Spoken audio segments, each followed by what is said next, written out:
What's up, guys? Mark back here with yet another video. So yesterday I did a video on my slow shutter speed and dynamic range test with the Fuji X-T2 in RAW, uncompressed, and I got some weird variations in my photographs, and you can see that up here in this logo and here in this logo. So this represents shadows, and these are relatively the lighter areas of the image.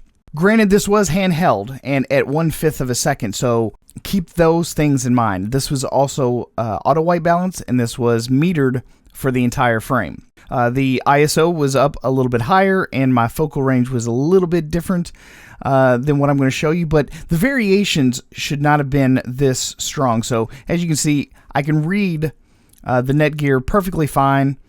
And up here, I can't see the insignia logo whatsoever. In this image, again, we're still in RAW. I can see the insignia logo just fine, and the Netgear gets a little bit worse. I didn't think that it should be that much, difference, especially when you're working with a RAW file.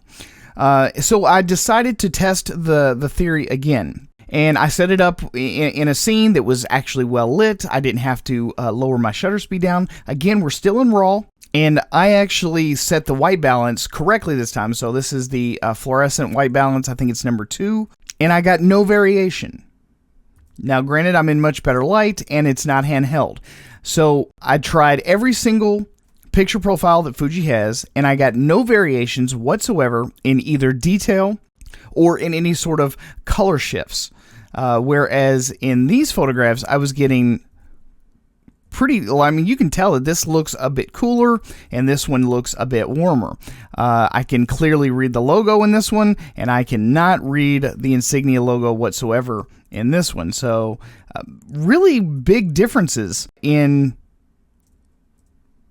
how the photographs were processed yesterday when I was doing handheld. Now, when I went to tripod and I had a respectable shutter speed of 140, I got almost no variation whatsoever. Like, I've really been mulling over all these images, and I tried multiple different times, because when I first took these initial 9 shots, and I went through every single one, I went through standard, Velvia, Astia, Chrome, Pro Negative, High and Standard, Acros, Monochrome, and Sepia, and I couldn't, to the naked eye, without pixel peeping and going just absolutely crazy, I couldn't find any variations whatsoever in any of the images, which is a good thing. I mean, that's what you want. If you're shooting in RAW, you don't want any variations in your RAW files. This right here is Sepia, and this is the Monochrome, and here's Acros. I can't tell any difference in any of these images whatsoever. As I said, I actually white balanced for fluorescent number 2, metered for the entire scene, and I shot in uncompressed RAW. This was at a 40th of a second. I forced it all the way out to f4, 0 exposure compensation, ISO 1000. I did the exact same thing with this next set right here. The only thing that changed, my focal distance got a little bit wider or a little bit shorter, and I set it to auto white balance. My theory was that, okay, maybe if I set it on white balance or auto white balance, there might be some sort of, introduction of different levels of processing or something. I wasn't really for sure. But as I went through, as you can tell, the color temperature is just a smidge different. In the fluorescent number 2, it is just a tinge bit cooler, but I honestly think that the auto white balance does a better job of accurately representing the fact that there was light bouncing off this wood table down here and reflecting some of those warmer tones back onto my whites. So I think this is actually more true to life than doing a accurate white balance. But when I went through these images as well, I could find no variations in sharpness. I could find no variations in shadow detail.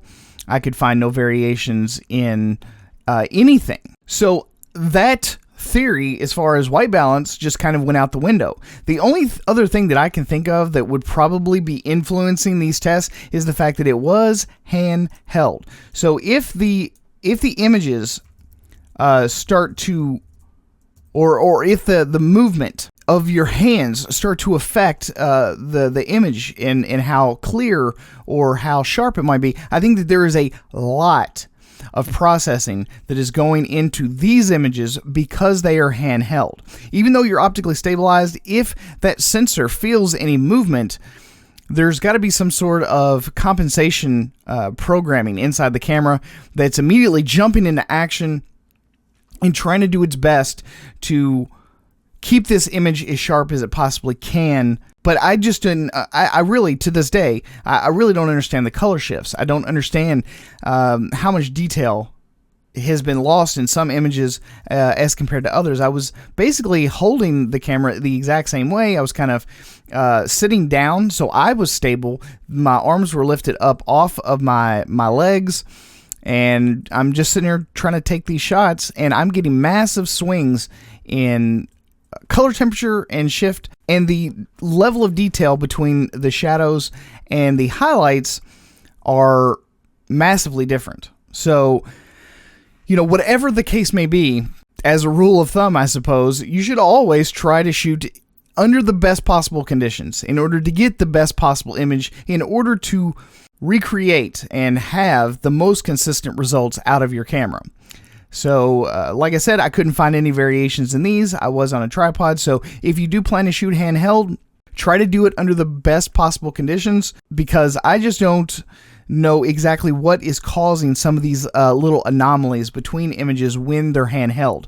So if Fuji or someone wants to reach out to me and let me know what those things are, I'm really curious to know what's causing that, and I would really like to understand the process behind why the images would be so vastly different in the exact same lighting conditions, under the exact same circumstances, and basically the only thing that was really changing were the picture profiles, whereas when you go to a tripod, no variations whatsoever that I can visually detect. So, at any rate, guys, I appreciate you all watching this video. If you all have any comments, please leave those down below. Let me know if I was doing something wrong. Maybe I'm doing something right now that I wasn't before. But if you appreciate the content, please don't forget to give this video a thumbs up. Also, share it around the internets with your friends, family, colleagues, whatever. And also, don't forget to subscribe if you haven't already. At any rate, I'm your host, Mark Puckett, and I will see you guys again on the next one. Peace.